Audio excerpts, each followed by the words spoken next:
بسم اللہ الرحمن الرحیم۔ تمام حمد و ثنا ہمارے کریم رب کے لیے اور کروڑہ درود و سلام مصطفیٰ کریم صلی اللہ علیہ وسلم کی ذات اقدس کے لیے۔ آپ سب کی خدمت میں السلام علیکم ورحمۃ اللہ وبرکاتہ۔ کریم رب سے دعا ہے مولا کریمہ ہم سب کو قرآن و سنت کے مطابق زندگیاں بسر کرنے والا بنا دے اور ہم سب کے صغیرہ اور کبیرہ گناہوں کو معاف فرما دے، ہمیں صحیح علم سیکھنے اور اس پر عمل کی توفیق عطا فرما۔ شعبان کا مہینہ بہت ہی پیارا، میرے ساتھ مل کے درود و سلام پڑھیے۔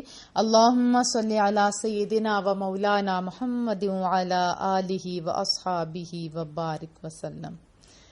آپ سب کو پتہ ہے یہ شعبان کا مہینہ ہے اور اللہ رب العزت نے بعض چیزوں کو بعض چیزوں پر فضیلت سے نوازا ہے، جیسا کہ مدینہ منورہ کو تمام شہروں پر، وادی مکہ کو تمام وادیوں پر اور زمزم کے پانی کو تمام کنوؤں پر، تمام پانیوں پر، مسجد حرام کو تمام مساجد پر، سفر معراج کو تمام سفروں پر، ایک مومن کو تمام انسانوں پر، ایک ولی کو تمام مومنوں پر، صحابی کو تمام ولیوں پر، نبی کو تمام صحابہ پر اور رسول کو تمام نبیوں پر، اور رسولوں میں سے رسول اللہ صلی اللہ علیہ وسلم کو خاص فضیلت اور مقام اور مرتبہ حاصل ہے۔ بقول شاعر بعد از خدا بزرگ تو قصہ مختصر۔ اللہ رب العزت نے اسی طرح بعض دنوں کو بعض دنوں پر فضیلت دی ہے، جیسے یوم جمعہ کو ہفتہ کے تمام ایام پر، ماہ رمضان کو تمام مہینوں پر اور قبولیت کی ساعت کو تمام ساعتوں پر، لیلۃ القدر کو تمام راتوں پر اور شب برات کو دیگر راتوں پر فضیلت دی ہے۔ احادیث طیبہ سے اس بابرکت رات کی جو فضیلت اور خصوصیت ثابت ہے، اس سے مسلمانوں کے اندر اس رات اتباع، اطاعت اور کثرت عبادت کا ذوق اور شوق پیدا کرنے کی ترغیب ملتی ہے۔ شب برات، شب کہتے ہیں رات کو، برات کہتے ہیں نجات کو، چھٹکارا اور رہائی کو۔ جب بندہ ساری رات عبادت کرنے سے اللہ تعالی کا قرب حاصل کرتا ہے یا عبادت کرتا ہے، سچی توبہ کر دیتا ہے اور اللہ کی طرف راغب ہو جاتا ہے، تو اللہ تعالیٰ انسان کو اپنی رحمت سے دوزخ کے عذاب سے چھٹکارا اور نجات عطا کر دیتا ہے۔ ترمذی شعب الایمان اور بیہقی میں حدیث طیبہ حضرت ام عائشہ سے مروی ہیں، مصطفیٰ کریم صلی اللہ علیہ وسلم نے فرمایا کہ بے شک اللہ تعالیٰ شعبان کی 15ویں شب آسمان دنیا پر اپنی شان کے مطابق جلوہ گر ہوتا ہے اور قبیلہ بنو کلب کی بکریوں کے بالوں سے بھی زیادہ لوگوں کی مغفرت فرما دیتا ہے۔ اللہ اپنے بندوں سے بہت زیادہ پیار کرتا ہے۔ ہر رات کو یہ صدائیں آتی ہیں، ہے کوئی مجھ سے مغفرت طلب کرنے والا یا کچھ بھی مانگنے والا؟ ہر رات اور خصوصاً اس رات میں مغرب سے لے کے صبح تک یہ صدائیں آتی رہتی ہیں، ہے کوئی مجھ سے مغفرت طلب کرنے والا، ہے کوئی مجھ سے کسی بھی چیز کا طالب۔ ہم لوگ مانگتے ہیں، ہم اللہ ہی سے مانگنے والے ہیں، تو کتنی خوبصورت صدائیں ہیں اور ہمیں چاہیے کہ فوراً لبیک کہیں۔ شعبان کی فضیلت اور خصوصاً شب برات کی فضیلت پر تمام امت کا پہلے اجماع تھا اور بہت سارے صحابہ سے احادیث مروی بھی تھیں۔ ان صحابہ میں سے حضرات سیدنا ابو بکر صدیق، حضرت سیدنا علی مرتضیٰ، حضرت ام عائشہ صدیقہ، حضرت عبداللہ بن عمر بن العاص، حضرت معاذ بن جبل، حضرت ابو ہریرہ، حضرت عوف بن مالک، حضرت ابو موسیٰ اشعری، حضرت عثمان بن ابی العاص رضی اللہ تعالی عنہم کے نام شامل ہیں۔ سلف صالحین اور اکابرین کے احوال، اقوال اور معمولات سے بھی یہ ثابت ہے کہ یہ رات بڑی فضیلتوں والی رات ہے۔ ابھی تازی جو غلط فہمی پھیلائی جا رہی ہے کہ کچھ جو احادیث ہیں وہ ضعیف ہیں وغیرہ وغیرہ، اور پھر یہ غلط فہمی بھی عام ہوتی جا رہی کہ لوگ ضعیف حدیث کو من گھڑت کے معنی میں لیتے ہیں اور اس کو حقیر سمجھتے ہیں۔ یہ جملے بھی اکثر سننے میں آتا ہے کہ فلاں جو مسئلہ ہے اور یہ اس کے معاملے میں جو احادیث ہیں وہ ضعیف ہیں، اس لیے اس کو چھوڑ دو، اس پر عمل کرنا چھوڑو۔ تو بڑے ہی افسوس کی بات ہے کہ لوگ بغیر علم کے احادیث پر تبصرہ ایسے کرتے ہیں جیسے محبوب کا فرمان نہیں، کسی راہ چلتے کی بات ہو یا اخبار میں چھپی کسی کی بات ایسے ہی ہو۔ یاد رکھیں کہ ضعیف حدیث بھی مصطفیٰ کریم صلی اللہ علیہ وسلم کی ہی بات ہوتی ہے۔ یہ لازمی من گھڑت نہیں ہوتی، بلکہ کچھ راویوں میں کچھ کمیاں یا کمزوریوں کی وجہ سے اسے ضعیف کہا جاتا ہے۔ لیکن یاد رہے گی کہ حضرات محدثین اور فقہاء کا یہ فیصلہ ہے کہ اگر ایک روایت سند کے اعتبار سے کمزور ہو لیکن اس کی تائید بہت ساری احادیث سے ہو جائیں تو اس کی کمزوری دور ہو جاتی ہے۔ جیسا کہ میں نے عرض کیا کہ 10 صحابہ کرام اجمعین سے فضیلتیں روایات میں موجود ہیں، تو خواہ مخواہ کی بے بنیاد اور بے اصل کہنا بہت ہی غلط ہے اور امت مسلمہ کو گمراہ کرنے والی بات ہے۔ امام ابن جوزی رحمۃ اللہ علیہ نے لکھا کہ شب برات اور حضرت علی المرتضیٰ کا فرمان، اس کے تحت انہوں نے لکھا ہے کہ حضرت علی المرتضیٰ فرماتے ہیں کہ مجھے یہ بات پسند ہے کہ ان 4 راتوں میں آدمی خود کو تمام دنیاوی مصروفیات سے عبادت الہی کے لیے فارغ رکھے۔ وہ 4 راتیں کون سی ہیں؟ ایک عید الفطر کی رات، دوسری عید الضحیٰ کی رات، تیسری شعبان کی 15ویں رات اور چوتھی رجب کی پہلی رات۔ القول البدی میں حضرت طوس یمانی رحمۃ اللہ علیہ فرماتے ہیں کہ حضرت امام حسن کے بارے میں کہ میں نے حضرت امام حسن بن علی رضی اللہ تعالی عنہما سے 15 شعبان کی رات اور اس میں عمل کے بارے میں پوچھا تو آپ نے ارشاد فرمایا اس رات کو 3 حصوں میں تقسیم کرتا ہوں۔ ایک حصہ میں اپنے نانا جان مصطفیٰ کریم صلی اللہ علیہ وسلم پر درود شریف پڑھتا ہوں، دوسرے حصے میں اللہ تعالیٰ سے استغفار کرتا ہوں اور تیسرے حصے میں نماز پڑھتا ہوں۔ میں نے عرض کی کہ جو شخص یہ عمل کرے تو اس کے لیے ثواب کیا ہوگا؟ جیسے ہم لوگ بھی پوچھتے ہیں کہ اس کا ثواب کیا ہوگا، تو آپ نے فرمایا میں نے حضرت علی رضی اللہ تعالی عنہ سے سنا اور انہوں نے مصطفیٰ کریم صلی اللہ علیہ وسلم سے سنا۔ آپ نے فرمایا اسے مقربین لوگوں میں لکھ دیا جائے گا۔ شعب الایمان اور بہقی میں ہے حضرت عبداللہ بن عمر رضی اللہ تعالی فرماتے ہیں 5 راتیں ایسی ہیں جس میں دعا رد نہیں ہوتی، جمعہ کی رات، رجب کی پہلی رات، شعبان کی 15ویں رات اور عید الفطر کی رات اور عید الضحیٰ کی رات۔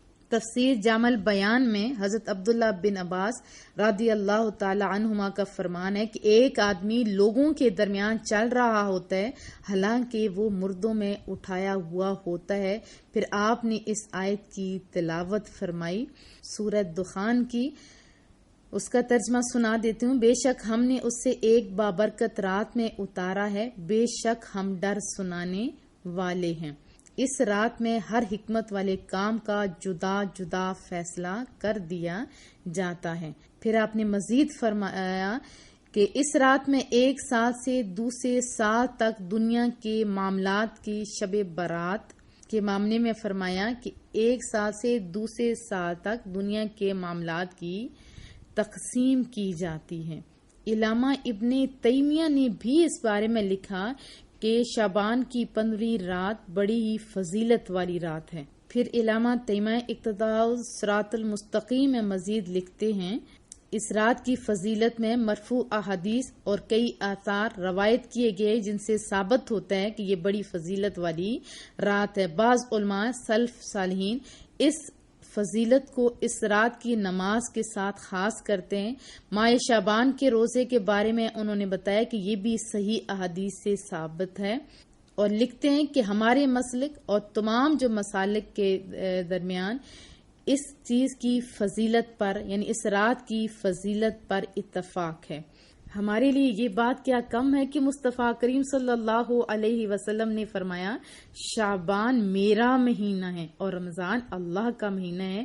مزید فرمایا کہ جو شعبان میں اچھی تیاری کرے گا اس کا رمضان اچھا گزرے گا۔ شعبان کا پورا مہینہ بہت ہی برکتوں والا بڑی تعظیم والا مہینہ ہے۔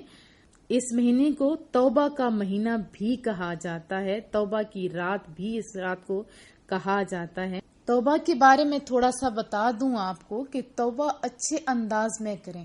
آپ کو اپنے گناہوں کو صحیح سامنے رکھ کے صحیح طور پہ آپ کو ندامت بھی ہونی چاہیے. اس انداز میں توبہ کرو کہ توبہ کرنے کے بعد پھر گناہ آپ کر نہ سکو. اگر ایسے ہی ہم توبہ کرتے رہیں، جیسے رمضان میں ہم روزے رکھتے رہتے ہوتے ہیں اور جیسے ہی آخری رات آتی ہے، چاند رات آتی ہے، تو ہم لوگ کیا حال کرتے ہیں. سچ تو یہ ہے کہ ہم جس انداز میں توبہ کرتے ہیں، ساری رات توبہ کرتے رہتے ہیں اور صبح اٹھ کے جو حرکات کرتے ہیں تو توبہ بھی توبہ کرتی ہوگی. حضرت علی مرتضیٰ کے سامنے مسجد نبوی میں کسی نے توبہ کی، جیسے نماز پڑھنے کے بعد فوراً ہی، اور اٹھ کھڑے ہوئے تو حضرت علی مرتضیٰ نے پکڑ لیا. آپ نے فرمایا توبہ اس کا نام نہیں، توبہ اس انداز میں کرو کہ آپ کے انداز بتائیں کہ آپ کو شرمندگی ہے. خوش نصیب لوگ تو ہر رات کو توبہ کرتے ہیں، ہر روز تہجد پڑھ کے توبہ کرتے ہیں اور ان راتوں پہ خصوصی طور پر توجہ کرتے ہیں. اور یہ بڑی بد نصیبی ہوگی کہ روز تو نہ توبہ کی جائے اور اتنی خوبصورت رات ملے اور پھر بھی توبہ نہ کرے. ہم اس انداز سے نادم ہوں اپنے گناہوں سے کہ آئندہ کبھی نہ کرنے کے گناہ عزم کر کے اٹھیں. مصطفیٰ کریم صلی اللہ علیہ وسلم نے فرمایا کہ 15 شعبان کی جب رات آتی ہے تو اللہ تعالیٰ ملک الموت کو اگلے سال کے لیے موت و حیات کی امور اور نفاذ اور اجرا کے لیے سپرد فرما دیتے ہیں. اور یہ بھی ذہنوں میں خیال آ سکتے ہیں کہ یہ کیا کہ اس رات میں تقدیر، رزق، موت، حیات کے فیصلے لکھے جاتے ہیں، تو لوح محفوظ پر جو سب کچھ پہلے لکھا جاتا ہے اس کا کیا معنی ہوا؟ تو دیکھیں دونوں باتوں میں مطابقت یہ ہے کہ اللہ کے علم میں تو سب کچھ پہلے ہی سے آ گیا ہے اور سب کچھ پہلے ہی سے آ جانا یہی اس کی لوح محفوظ ہے. اس کی لوح، اس کا علم. اللہ اکبر. اس رات لکھے جانے کا مطلب یہ ہے کہ ان امور کو نافذ کرنے کے لیے فرشتوں کے سپرد کر دیا جاتا ہے. اور مصطفیٰ کریم صلی اللہ علیہ وسلم نے فرمایا کہ کچھ لوگ ایسے ہیں کہ 15 شعبان المعظم کی رات بھی اپنے ظلم میں مصروف ہوتے ہیں یا ظلم و ستم ڈھانے کے لیے منصوبے بنا رہے ہوتے ہیں، حالانکہ ان کا نام مرنے والوں کی فہرست میں آ چکا ہوتا ہے. کیا پتہ ہم بھی اگلے سال ہوئیں یا نہ ہوئیں. جیسے مصطفیٰ کریم صلی اللہ علیہ وسلم نے فرمایا کہ اس مہینے میں اعمال اٹھائے جاتے، میں اس لیے روزہ رکھتا ہوں کہ جب میرے اعمال اٹھائے جائیں تو اس میں صائم ہوں. تو ہمیں بھی چاہیے کہ روزہ رکھیں اور راتوں کو شب بیداری کریں، رو رو کے دعائیں مانگیں. دیکھیں وہ مالک قادر مطلق ہے، یہ نہیں کہ اس نے جو پہلے لکھ دیا اب مٹا نہیں سکتا. اگر آپ یہاں بیٹھے ہوئے دور کر کے میسج مٹا سکتے ہو تو اللہ تو سب کچھ کرنے پہ قادر ہے.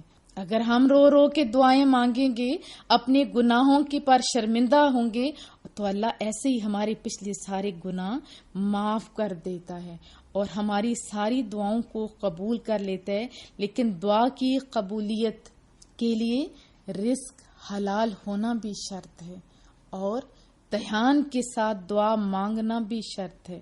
اور مصطفیٰ کریم صلی اللہ علیہ وسلم نے فرمایا کہ 2 چیزیں تقدیر کو بدل دیتی ہیں، ایک دعا اور دوسرا صدقہ. ہمیں صدقہ بھی کرتے رہنا چاہیے اور دعائیں بھی مانگتے رہنا چاہیے.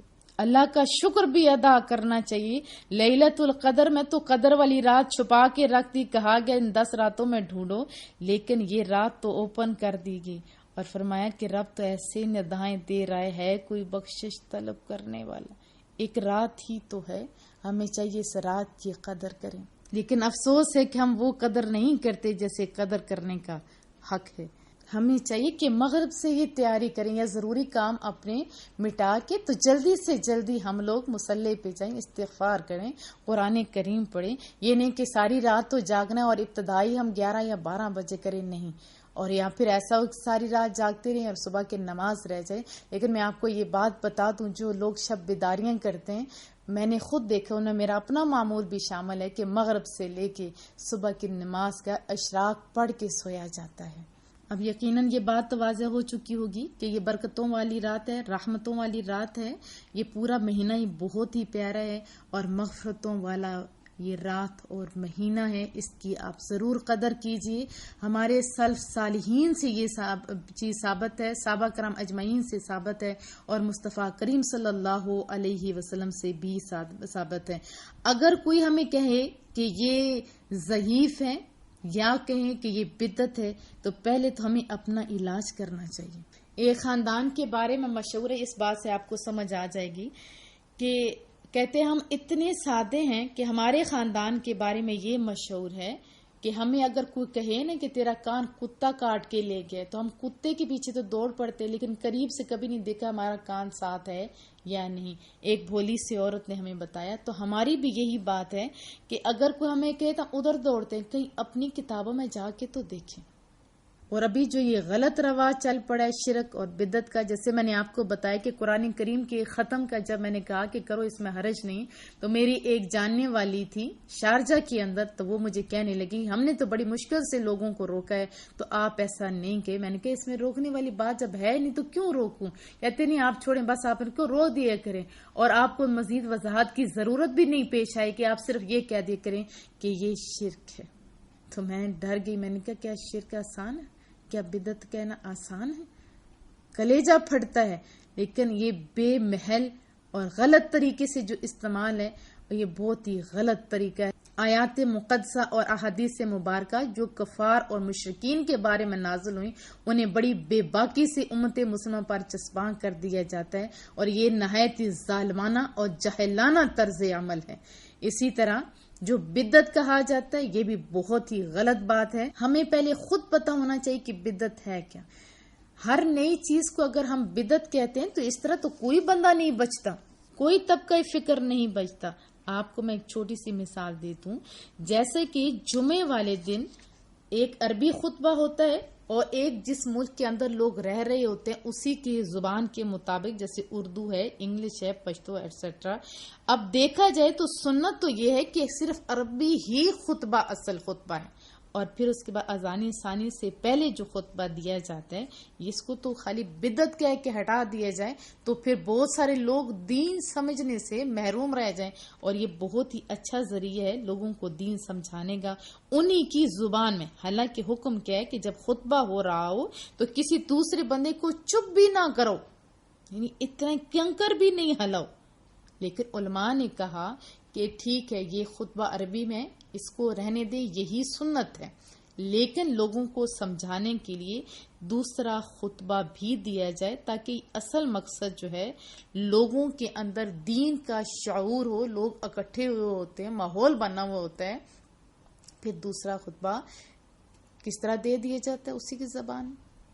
لیکن یہ شریعت کو رد نہیں کرتا، سنت کے خلاف نہیں ہے۔ بدعت اصل میں اس کا یہ ہوتا ہے کل بدعت دلالہ کے جو زمرے میں آتا ہے، وہ بدعت ہے جو قرآن اور سنت کے خلاف ہوں، جو قرآن اور سنت کو رد کرتی ہوں، وہ ہوتی ہے بدعت۔ جیسے رمضان کے مہینے میں 27 شب کو قضائے عمری پڑھی جاتی ہے، اور کیا اس کا کہا جاتا ہے کہ یہ اگر آپ پڑھو گے تو پچھلی ساری زندگی کی نمازیں پوری ہو جائیں گی۔ یہ ہے بدعت، اور اس قسم کی جو بدعات ہیں جو قرآن و سنت کو رد کرتے ہیں، ان کے تو ہم خود سب سے زیادہ خلاف ہیں۔ ہم خود برملا ڈنکے کی چوٹ پہ کہتے ہیں یہ بدعت ہے، یہ بدعت دلالہ والی بدعت ہے۔ سورہ احقاف میں آتا ہے قُلْ مَا كُنْتُ بِدْعًا مِنَ الرُّسُلِ، آپ فرما دیں کہ میں انسانوں کی طرف کوئی پہلا رسول نہیں ہوں کہ مجھ سے قبل رسالت کی کوئی مثال ہی نہ ہو۔ اسے سمجھ آئے کہ میں بھی جس طرح آپ کے پاس ایک رسول لایا ہوں، مجھ سے پہلے مثال موجود ہے۔ علامہ اسماعیل حقی کہتے ہیں کہ بدعت اس فعل کو کہا جاتا ہے جو مصطفیٰ کریم صلی اللہ علیہ وسلم کے سنت کے خلاف گڑا جائے، اور وہ عمل صحابہ اور تابعین کے طریقے کے بھی مخالف ہو۔ سادے لفظ میں بتا دوں کہ بدعت وہ ہے جس سے اس کے بدلے میں کوئی سنت ترک ہو جائے۔ مزید سادے لفظ میں بتا دوں کہ بدعت سے مراد ہر وہ نیا کام ہے جس کی شریعت میں کوئی اصل پہلے موجود نہ ہو۔ آگے چلتے ہیں۔ پھر اس کے بعد آتا ہے ہمارا طرز عمل۔ ایک مثال سے آپ کو سمجھا دوں گی۔ ہم لوگ بی اے میں تھے، ہمارے ساتھ ایک طاہرہ نامی لڑکی تھی، اس کی خالہ ہمیں ملنے کے لیے، ہمارے فرقوں کی تقریباً یہی حالت ہے، آپ اس سے سمجھ جائیں گے انشاءاللہ۔ ملنے کے لیے آئی تو وہ توبہ توبہ کرنے لگی، جیسے ہم عام روایتی عورتیں کرتے زمین کے ساتھ ہاتھ لگائے توبہ توبہ کی، وہ توبہ کرنے لگی کہ میں چکوال میں گئی تھی اور 10-12 سال پہلے کی بات ہے، اور لڑکیوں نے کیپری پہنی ہوئی تھی اور ہاف سلیوز پہنی ہوئی تھی، اور یہ بے حیائی، یہ غیرت اڑ گئی وغیرہ وغیرہ۔ اب یہ وہاں پہ طاہرہ بڑی ذمہ دار لڑکی تھی، اور وہ بڑی سچی لڑکی تھی، بات جو بھی ہوتی تھی، جو سچ ہوتی تھی، اسے سٹینڈ لینے کی اللہ نے قوت بخشی ہوئی تھی۔ وہ فوراً خالہ کو کہنے لگی کہ ہم یہاں بیٹھ کے اس کو تو غلط ملت کہہ رہے ہیں، خالہ آپ کو وہ یاد نہیں ماموں کی شادی پہ ہم لوگوں نے کیسے ڈریسنگ کی ہوئی تھی کہ ساری فنگر سے لے کے ہمارے اینڈ تک، یعنی شولڈر کے اینڈ تک ہم نے مہندیاں لگوائی ہوئی تھی۔ بہت کم لڑکیاں تھیں جنہوں نے چھوٹی چھوٹی، یعنی ہاف سلیو نہیں، اس سے بھی چھوٹی سلیوز پہنی ہوئی تھی یا سلیو لیس تھی، اور اسی طرح ہماری ٹانگیں بھی نظر آ رہی تھی کیونکہ ہم نے مہندی لگوائی ہوئی تھی۔ تو ان کی خالہ کہنے لگی رہنے دو، وہ اور باتیں یہ اور باتیں، چل چل ہٹو میں وہ بات کرتی ہوں، اور پھر اس نے انہی لڑکیوں کی بات شروع کر دی۔ ہماری بھی بات یہ ہے کہ ہم لوگ اپنے اندر نہیں دیکھتے، ہماری اور بات ہے، دوسروں کو غلط کہہ رہے ہوتے ہیں۔ اس بات کو چھوڑ کے ہمارے تمام والدین مسلمان تھے، اللہ اور اس کے رسول کی باتیں ماننے والے تھے، وہ خوبصورت لوگ تھے، وہ دل کے ستھرے لوگ تھے۔ آج علم زیادہ ہے لیکن دل میں خوف خدا نہیں ہے۔ وہ لوگ جو ہر وقت ڈرتے رہتے تھے، جب بھی یہ رات آتی تھی گھر گھر میں جا کے معافیاں مانگتے تھے کہ کوئی غلطی ہم سے ہو گئی ہے تو ہمیں معاف کر دو۔ سچی توبہ کرنے والے لوگ تھے، اور اللہ نے ان لوگوں کے ایمان کو کس طرح سلامت رکھا آپ سب جانتے۔ جیسے پچھلے دنوں میں ہماری دادا ابو میرے بچے کے، یعنی میرے سسر ابو فوت ہو گئے، ان کی آخری ٹائم میں آپ کو بتا دوں، آپ کے رونگٹے کھڑے کرنے کے لیے کافی ہے۔ گر گئے تو جب بہوؤں اور بیٹیوں نے اٹھایا کہ ہم ڈاکٹر کو بلاتے، گھبرائی نے پانی پی، یہ پی، انہوں نے بڑے روب والے تھے، روب سے کہا کلمہ پڑھو۔ میں کہہ رہا ہوں تم لوگوں کو کلمہ نہیں آتا، کلمہ پڑھو۔ حالانکہ جو اس کا آخری ٹائم آتا ہے، بڑے بڑے نمازی لوگ، بڑے بڑے قرآن کریم پڑھنے والے لوگ، ان کی حالت کیا ہوتی ہے، اللہ ہر ایک کو ایمان کی موت دے۔ انہوں نے کہا پڑھو کلمہ، اور سب نے کلمہ پڑھا۔ انہوں نے خود نہیں پڑھا، پڑھا کہ وہ فوت ہوئے ہیں۔ وہ لوگ تھے ایمان والے لوگ، اور جو سنت سے بھی ثابت ہے کہ مصطفیٰ کریم صلی اللہ علیہ وسلم جنت البقیع میں گئے تھے، اسی طرح ہمارے سارے بڑے جیسے ہی یہ رات آتی تھی تو اپنے قبرستانوں میں جاتے تھے، ان کو اوپر پھول یا کوئی چیز چڑھا کے آتے تھے، دعائیں مانگ کے آتے تھے، سنوار کے آیا کرتے تھے۔ رسول اللہ کا حکم ہے، پہلے میں منع کرتا تھا، میں کہتا ہوں جاؤ تمہیں آخرت کی یاد آئے گی، اور جب قبروں پہ جایا جاتا ہے واقعی خوف آتا ہے انسان کو، یہی ہمارا ٹھکانہ ہے، ہم کیوں نہ اس کی تیاری کریں۔ میں خود جب ادھر سے گزرتی ہوں، صالحین کے قبروں کے پاس سے گزرتی ہوں، تو ہوتا ہے مولا کریمہ جنہوں نے تیرے ساتھ لگائیں تھی وہ آج بھی کس طرح شانوں کے ساتھ قبروں میں ہیں، بلکہ لوگ بھی آ رہے ہیں، اور جنہوں نے تیرے ساتھ نہیں لگائی تھی ان کی تو قبریں بھی ویرانی کا عملی ثبوت دے رہے ہیں۔ تو اللہ کے ساتھ لگاؤ تاکہ ہمیں ایمان کی دولت نصیب ہو۔ دیکھو بدعتی بندے کو تو ایمان نہیں ملتا، اور بدعت کہنا ایسا آسان کام نہیں ہوتا۔ ہمارے جو والدین تھے وہ سچے مسلمان لوگ، جیسے میں نے آپ کو اپنے سسر کی بات بتائی، میں آپ کو اپنی دادو جان کی بھی بات بتاتی ہوں۔ وہ لوگ تھے جنہوں نے ساری ساری رات عبادتیں کی تھی، جنہوں نے ان راتوں کی قدر کی تھی، جنہوں نے نمازیں پڑھی تھی، جنہوں نے لوگوں کے سامنے بات کرتے ہوئے ڈرتے تھے مبادا کہیں رب نہ ناراض ہو جائے، جو رسول اللہ سے سچا پیار کرنے والے تھے۔ محبوب کی بات آتی تھی تو سارے کام چھوڑ کے بیٹھ جایا کرتے تھے۔ یہ میری آنکھوں کے سامنے کی بات ہے۔ میری دادو جان کا جب آخری ٹائم آیا، میرے والد محترم حافظ قرآن تھے، عالم تھے اور لیکچرار تھے، ان کو لیکچرشپ سے چھڑا کے میری دادو نے کہا جائیداد تیرے باپ کی بھی بڑی تھی، چھوڑو تم دین کا کام کرو۔ تو انہوں نے بچپن سے حفظ چونکہ کروایا ہوا تھا، اور کہتے تھے رمضان میں کہیں ادھر ادھر نہ جایا کریں بچے، قرآن کریم کا حق ادا کریں، اور رمضان میں کبھی بلاتی نہیں تھی۔ جب آخری ٹائم آیا تو کہا میرے بیٹے کو بلاؤ۔ میری امی نے کہا کہ یقیناً ان کی طبیعت خراب ہے، وہ ایسا نہیں کرتی۔ میرے بابا جان بھی دوڑتے چلے آئے اور کہا میرے بچے چھوڑ سارے کاموں، چھوڑ میرے حال احوال پوچھنے کو، چل قرآن کریم پڑھ۔ اور قرآن کریم الف لام میم سے لے کے ناس تک، سوائے قضاء حاجت کے، یہ کسی ضروری کام کے لیے والد محترم اٹھتے تھے اور پھر آ کے قرآن کریم پڑھنا شروع کر دیتے تھے، اور جب ناز تک پہنچ گئے ہاتھ اٹھا کے دعا کی، پوری نسل کے لیے دعا کی اور کلمہ پڑھ کے اس دنیا سے چلے گئے۔ وہ تھے ایمان والے لوگ جنہوں نے خوف خدا کے ساتھ اپنی زندگیاں بسر کی تھی۔ آج تو ہمیں بچوں کی تربیت کی ضرورت ہے۔ بچہ تھوڑا سا پڑھ کے اٹھتا ہے تو کہتا ہے کہ میری ماں بھی ایسی تو میرا باپ بھی ایسا، ہمیں تازے مسلمان ہوئے۔ نہیں، وہ اصلی مسلمان لوگ تھے۔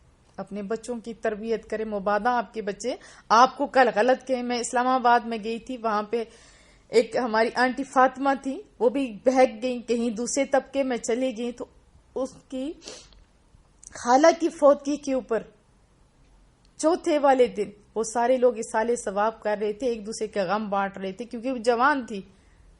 تو وہ آئیں اور انہوں نے گیٹیوں کو اور سب کو، قرآن کریم کو بھی انداز سے انہوں نے حقارت سے پھینکا۔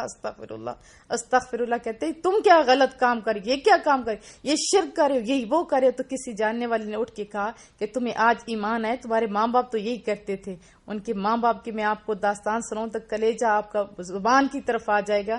ان کی ایمان کی ایسی ایسی داستانی ہے کہ قرآن کریم کا انہوں نے حق ادا کیا، گھر حفاظ رکھے ہوئے تھے، مساجد بنائی انہوں نے تھی، اور غریبوں کو لائنوں میں کھڑے کر کے کھانا اور زکوٰۃ دیا کرتے تھے۔ آج ان کی بیٹی کیا کہہ رہی تھی کہ اللہ جانے میرا ماں باپ کو اللہ بخشے گا بھی، یعنی وہ بھی ساری زندگی یہی شرک کرتے آئے ہیں، بجائے اس کے کہ کل ہمارے بچے کے ہیں۔ آج ہی تہیہ کر لیں کہ ہم انشاءاللہ تعالی قرآن و سنت کے مطابق جئیں گے بھی، صحیح علم بھی حاصل کریں گے۔ اسی لیے تو آپ کی باجی یعنی آپ کے باجی فاریا ہر لمحے یہ اٹھ کے کہتی ہے آؤ قرآن کریم کی طرف آؤ، آؤ مصطفیٰ کریم کی باتیں سننے کی طرف آؤ، آؤ اپنے ایمانوں کو تازہ کرو اور اپنے بچوں کی تربیت بھی کرو۔ مبادہ یہ وقت آ جائے کہ وہ بھی کہیں۔ اللہ پاک ہم لوگوں پہ اپنا فضل اپنا کرم فرمائے۔ یہ رات آ رہی ہے، بلکہ آ چکی ہے، تو مجھے ہمیشہ دعاؤں میں یاد رکھیے، میرے کاموں کو، میرے ساتھ جو معاونین ہیں ان کو، ہمارے تمام اداروں کو، اور جو میرا مشن ہے کہ میں دنیا کے کونے کونے تک پہنچاؤں گی، اس مشن کی کامیابی کے لیے آپ ضرور دعا کیجیے، اور اس مشن میں ساتھ دینے کے لیے بھی نئے جوش اور جذبے کے ساتھ اٹھیے۔ میں آپ کے لیے دعا گو رہوں گی، آپ میرے لیے دعا کیجیے۔ اللہ آپ سب کو کامیابیاں کامرانیاں عطا فرمائے، سعدیہ بہن کو خصوصی طور پہ عطا فرمائے، اور جو میری سننے والے لوگ ہیں سب کو اللہ کامیابیاں کامرانیاں عطا فرمائے۔ السلام علیکم ورحمۃ اللہ وبرکاتہ، وصلی اللہ تعالی علی محمد، سبحانک اللہم وبحمدک، نشہد ان لا الہ الا انت، نستغفرک ونتوب الیک۔ اللہ پاک ہم سب کی مغفرت فرمائے۔